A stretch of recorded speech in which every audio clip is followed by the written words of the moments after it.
Alright, what's going on? Today we're going to do the disassembly on a hammerless Smith & Wesson revolver.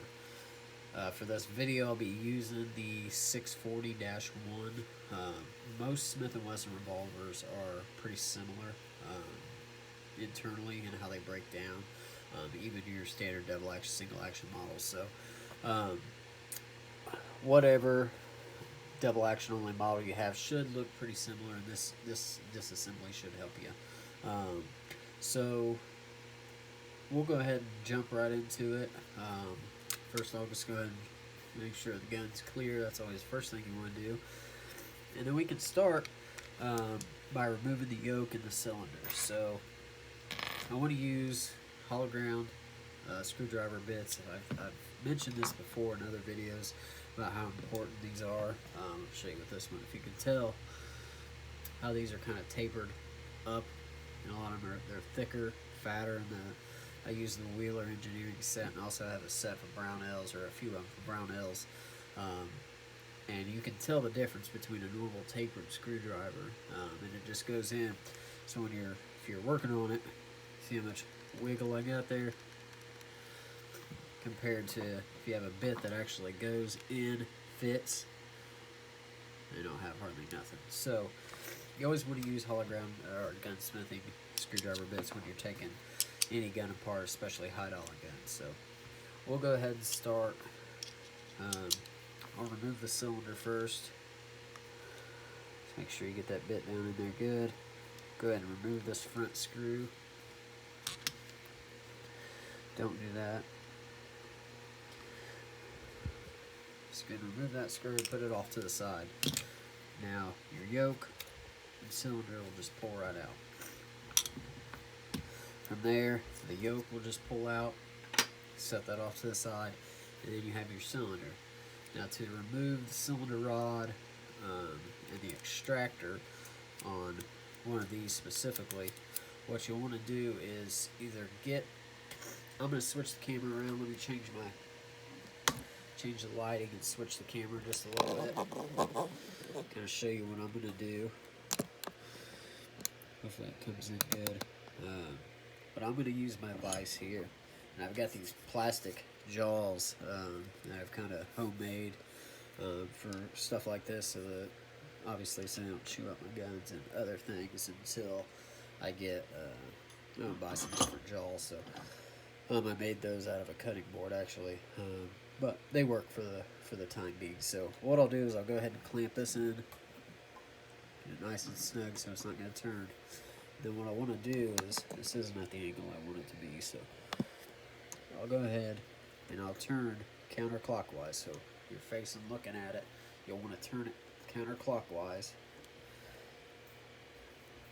You keep your hand over the front of the extractor because it's going to pop off. Turn that. You'll hear it pop here in a second. There it is. So pull out, you're going to have 4 pieces. You're going to have a smaller, back in focus here, small spring, your actual rod, cylinder, rod, and then your extractor. Now,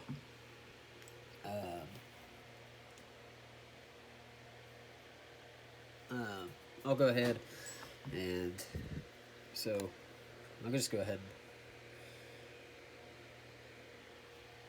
put it all back together real quick. Sorry, I'm getting sidetracked. So you can do it like this, and I'll show you on the actual extractor. You see it's threaded and then smooth on one side, so it'll only go back in the cylinder one way. If you can see, switch my light back over here. You can see down in the cylinder how it's flat on one side, so it'll only go in one way like that. So go ahead and drop it down in there. Then you want to take your center pin like this, and put that through the cylinder, so it'll come through right there at the top. And then this spring goes down in, it's right over, and then you got the smaller spring. And you can go ahead and put this inside of the actual extractor rod. And then what you want to do is just go ahead and hold your extractor with your thumb. Push this in here. Make sure you don't get any of the springs bound up in a bind or anything. And then just, what I like to do is push in with my thumb until it gets in there where it should be. And then I'll start turning counterclockwise with the cylinder. Now it has quite a few threads before it tightens up. So if it tightens up right away, make sure you take it back off so you don't cross thread it. Which can't happen with these, but they center up pretty good. So now I can go ahead and tighten it down. Take it out of the vise. Now, got her back working. So that is how you remove, disassemble and assemble your cylinder on your Smith & Wessons. So I'll go ahead and put that off to the side. Let me readjust my camera and light here. Okay, so that should be good. So now we got the cylinder out. We'll go ahead and take off the grips. Switch over to my bigger bit. Take this grip off.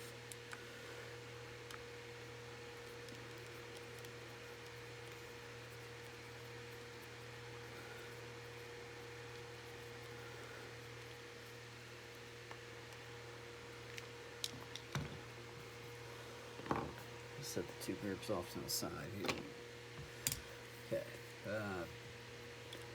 Now we'll take the side plate off. So you got two screws to remove your side plate.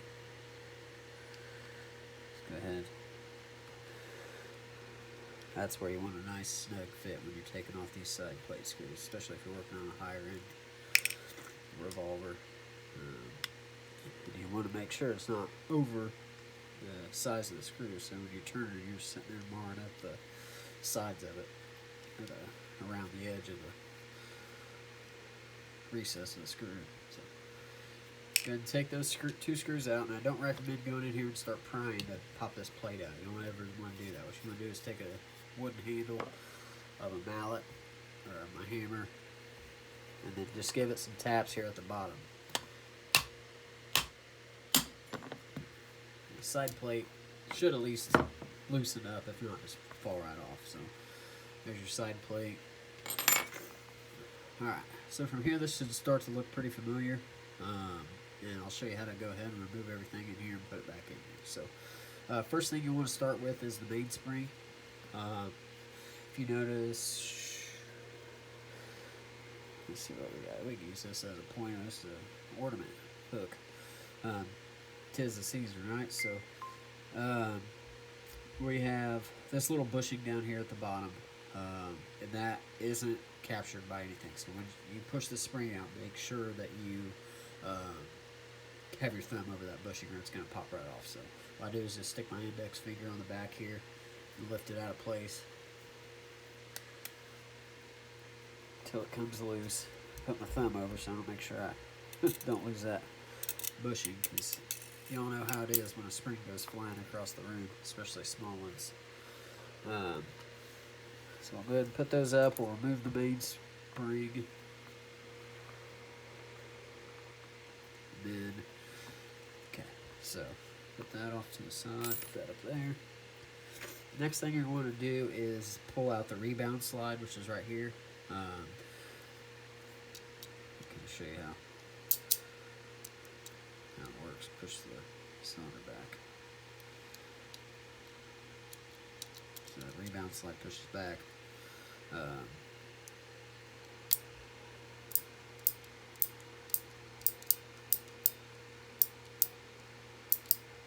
So pushes your trigger back into place.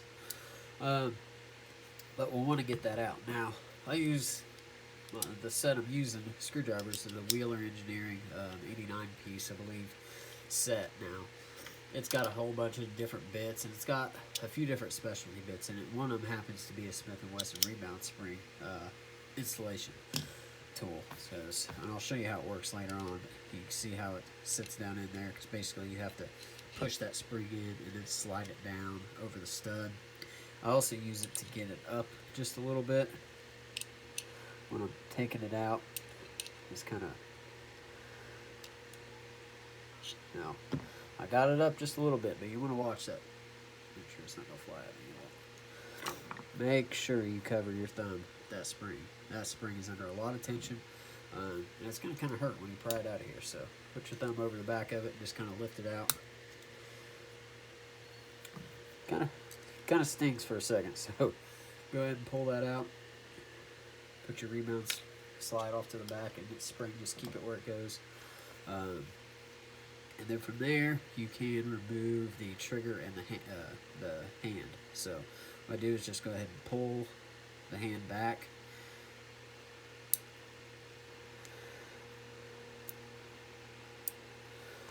And I'm just going to kind of push up on the back of the trigger while I do it. Maybe. There we go. So now your trigger and hand comes out. Now the hand removes from the trigger itself just by pulling it out. And sorry, my allergies are terrible, so I sound all clogged up here.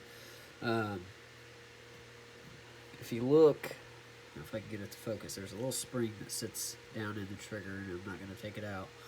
You should be able to see it right there. So when you're putting that hand spring back in there, you'll have to push up on that spring to get the for it to sit on this front stud of the hand, so it gives it its tension. After that, so we'll put those off to the side.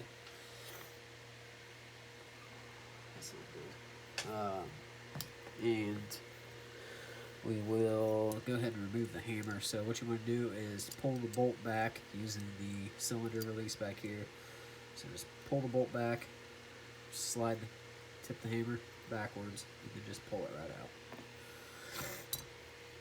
From there, you can remove the hammer, or the sear, sorry, not the hammer, from the hammer. You want to be careful of that spring that's down in there. Alright, sorry about that. I ran out of memory there. Thought I had plenty. So I better hurry it up. So, to remove the sear, what I like to do is just pull it out, and then I just want to keep my hand so you don't lose that spring. So it just kind of pulls out of there, but the spring shouldn't go flying, but it's a spring, so you can never trust them. So there's that. Go ahead and set that off to the side. You can go ahead and remove your bolt. It's the same one I use for this. No, it's not. Hold on, let me grab that.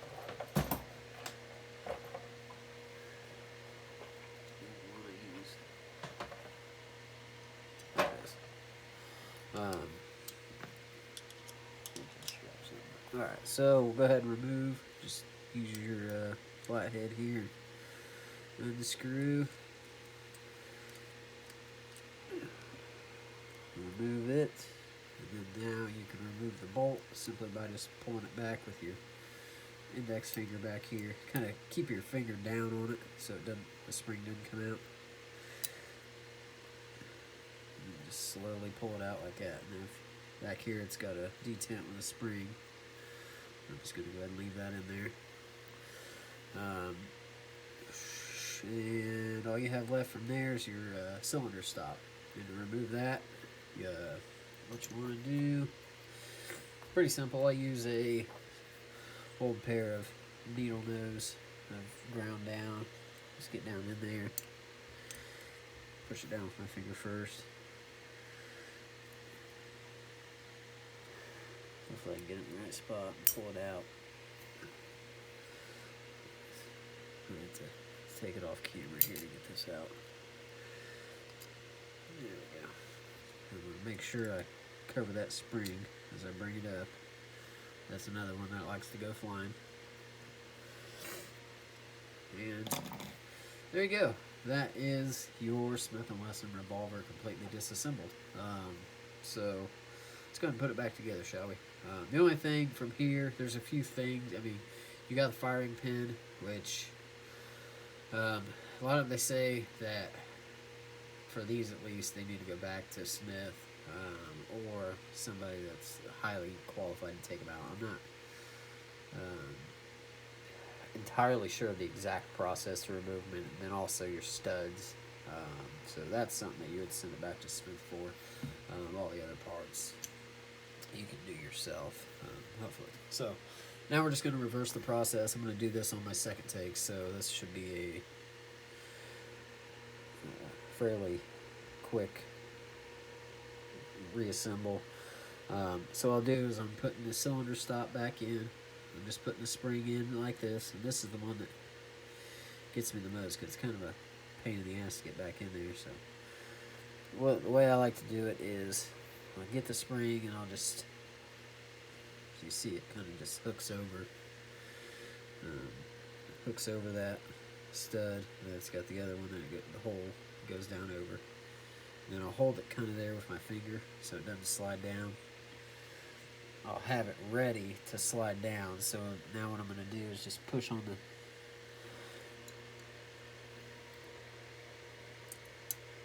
Yep, see, about lost it there. I almost had it, now I lost it.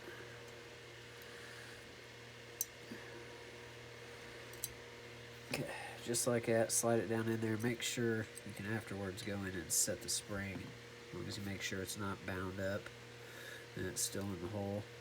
I like to go through like this and just make sure it's sitting and seated right, which it is. Just make sure it stops. From there, go ahead and put your bolt back in. What you'll do is flip it over, set it into the gun kind of at an angle like this. Keep your thumb back here. Push down, then just kind of finagle it into its hole. You have to push down, and it should slide forward. So now it's on there. This spring. Oh, see? That's where you gotta watch that spring. Anytime you push on that, it wanna pop out the back. Then we'll put the cylinder release on. What I like to do is I like to take the screw out, put it over, and just make sure I got it lined up, and then I'll use my drop the screw. The nut, I guess, would be on this over it. And just, it's got a few threads on it, so if it tightens up right away, then I'm going to make sure you're not cross-threaded at all. So I pull back just ever so slightly, just a little bit when I do it. I don't think it matters, but it seems like if I don't, it'll seem to want to cross-thread. Then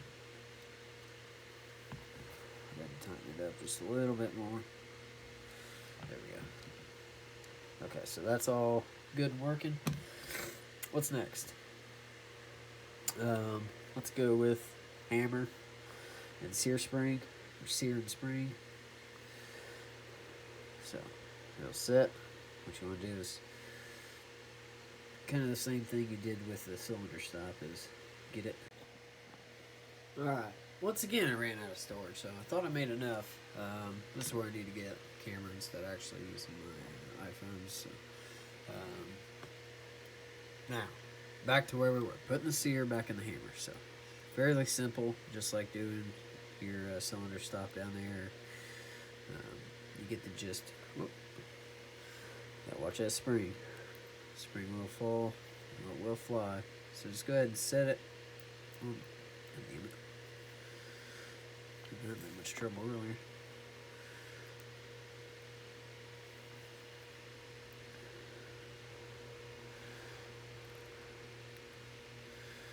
So that's the way I do it. I hope you kind of caught that. It's one of those things you just got to do. I kind of just push the spring in and slide it down into the hole, and then I'll take my little poker here and just make sure it's sitting right here. It's got a little detent it sits in. So now you can put the hammer in. So what you want to do is pull back on the bolt. Just put it forward. There you go. So now your hammer's in.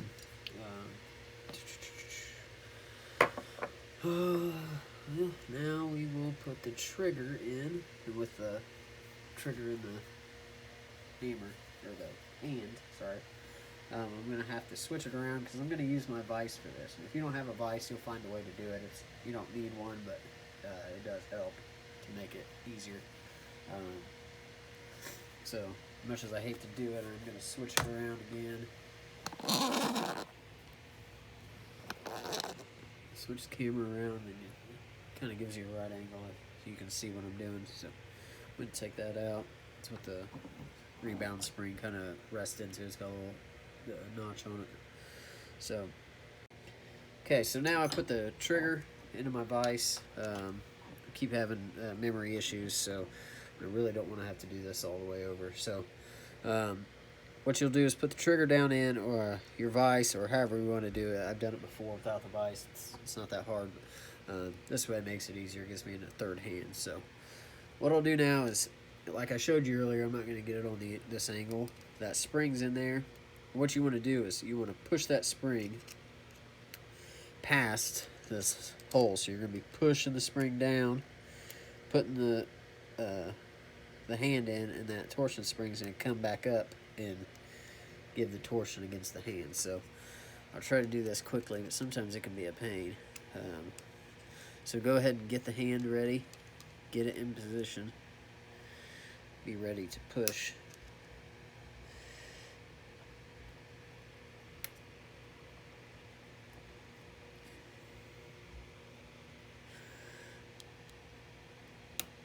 There.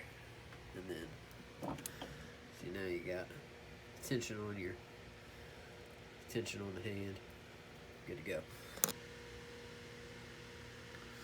Well, somehow I've went through this last 5 minutes not recording. I wanted to show you how I put the rebound slide back in, and I completely screwed it up. This video has been a disaster.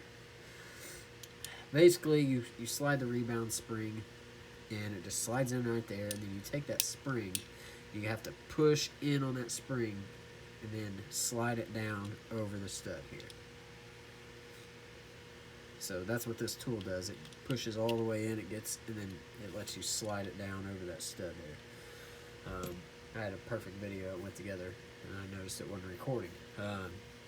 So now what I've done is I'm back to doing the hammer spring strut. Kind of showed you what I did here. I put the spring on, I put the bushing on, and I pushed down really hard, and I slid this pin through it, through the hole that's in here. That captures everything, so when you go to put it back in, you just put it down in, shiny side up, you get it into the hammer like that. So you see it's sitting in there, it sits just like that. And what you want to do is get you a good pair of pliers or vice grips, grab the pin you made, pull firmly, push firmly on the mainspring or this mainspring, and pull that out. So now that captures it in there. You're good to go. Gun's done. So, go ahead and put the side plate on. You just want to kind of push that down in there. You shouldn't have to smack it.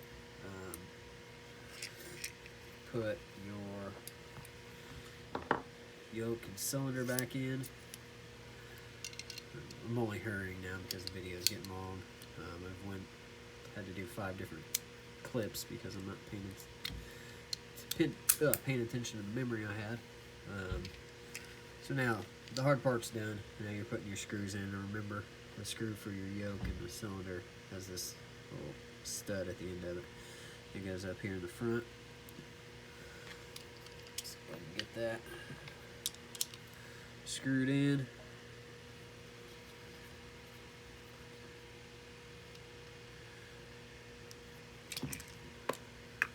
Got your other 2.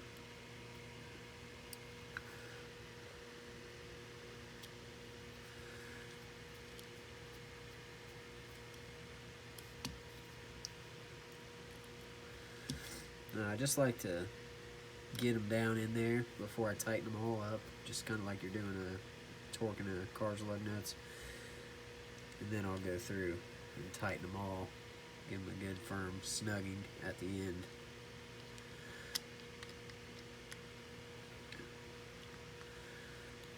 So now that everything's on, besides the grips, I can give it a good test function. Make sure everything is still smooth. if you're going to do it without the grips. Everything's working as it should. So, we'll put the grips on and we're done. So, hope you all enjoyed this video. Sorry it's been a couple months since I've made new videos. It's, this time of year and everything. Been kind of busy, but I do plan on making a video on my HKP30L I got here a few weeks ago. So I'll probably do another disassembly video on that here over probably over this coming weekend, right before Christmas while I'm off work. So once again, test function.